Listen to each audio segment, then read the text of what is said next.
अस्सलाम वालेकुम, gods world TV पर खुश आमदीद।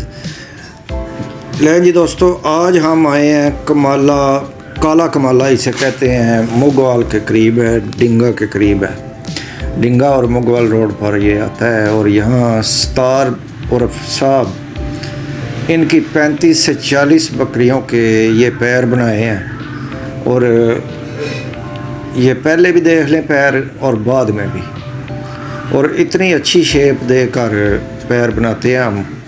और अगर किसी भाई के बकरियों के पैर ख़राब है तो वो हमसे रब्ता कर सकता है, नंबर स्क्रीन पर दिया जा चुका है।